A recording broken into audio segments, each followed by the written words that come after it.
We're in John chapter 6, and for those of you who weren't able to join us, I ask that you just pause and read over that chapter. We'll start out in verses 5 through 7, and we see where a large crowd comes towards Jesus, and he has compassion on them, and he asks Philip a question. He says, where will we get enough food to buy for all these people? And Philip responds kind of in a flippant way that not even 200 denarii would be enough to give even everyone a little bit. And a denarii was about a common day laborer's wage for a day. So 200 would be about 2/3 of a year's salary, or 3/4 of a year's salary for that. And we see that Philip doesn't even answer the question. He's bogged down in the details of the limited resources. Andrew comes along, and he says, here's a boy with 5 barley loaves and 2 fish, but what is that among so many? And don't we get into that as well? We get into that thought where I only have a couple of dollars, or a few minutes of time, or I don't have any talents or abilities necessarily. Well, what can I do among such a vast need? The need seems overwhelming, but when we connect ourselves with Jesus, as we'll see takes place as we move on towards verse 10, when we connect ourselves with Jesus, we allow miracles to happen. So verse 10, Jesus has everyone sit down, and we see in other Gospels they sit down in groups of 50 or so, and he begins to distribute. He gives thanks to for the food, as we do. We often get in that rut of just blessing the food or asking for a blessing over the food. But if we were truly hungry, truly starving, we would truly give thanks for where this came from. And so that's what Jesus knows, and that's what he does. And he distributes the food to the disciples, who goes on to distribute those to the people there. 5,000 men, it says. It's commonly thought that it's close to 20,000 people if you include women and children. Then there's other things that happen in this chapter. Jesus walks on water. We're going to move on to verse 26 or so, where we see that the people come back and they're looking for Jesus again. But again, they're not.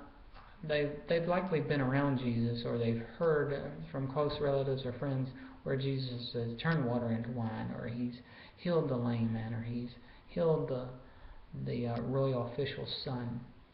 They've seen miracles happen, but likely a lot of these saw the feeding of the 5,000 and how that took place. And they're coming because they were filled, it says in verse 26, but because you ate of the loaves and you were filled. And Jesus warns them, don't work for things of food that perishes, but for food that lasts for eternal life. And I, the Son of Man, have that and give that to you, because the Father has set his seal of approval on me, verse 27. And then they ask a question, and I want you to pay attention here. They ask, what can we do to perform the works of God? What can we do to be made right with God? How can we be made righteous? Essentially is what he's asking. And this is the answer that you'll give to those who believe that are a works-based faith.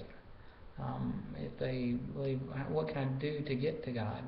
It's not what can I do to get to God, it's what God has already done. And Jesus answers that in verse 29. Jesus says, hey, you want something to do? I'll give you something to do. Here's what you can do. This is the work of God, that you believe in the one he has sent. So we are to believe. We believe that we are saved by grace through faith. So it is by God's grace, God being good, him being the initiator, him being the provider, that we are made right with him. Not anything we can do. Our works come as an overflow of what we know is true inside of us. So, and then they go on in verse 30.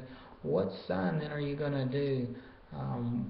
Our fathers ate manna in the wilderness, and it is written, he gave them bread from heaven. They were talking about likely Moses gave them bread from heaven. They still didn't acknowledge it was provided by God, but Jesus answers these questions in 47 through 51. I assure you, anyone who believes has eternal life. I am the bread of life. This wording, I am, is much like the wording in the Hebrew where where God answers when Moses asked the question, "Who shall I tell him sent me?" And out of the burning bush, God says, "I am." And the same way, "I am the living water" that Jesus answered with the woman at the well.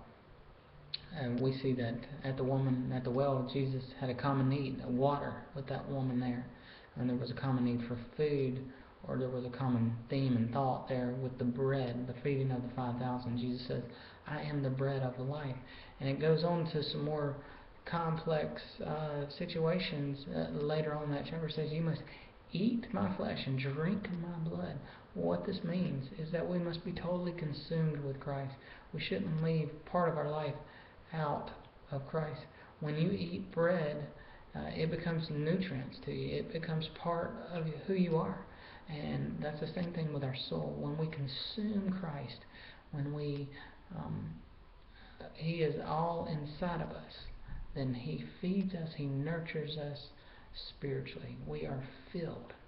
And I pray that you've done that you've taken that step. You truly believe that Jesus paid your penalty that you couldn't pay. He died a death that you couldn't die. And He rose from the grave, of which you could not. And He rules and reigns, and He lives. Don't compartmentalize your life. Don't leave parts of your life out. Give everything you have. Be totally sold out for Jesus. Give everything you have to Christ. Thank you for joining us today. God bless you.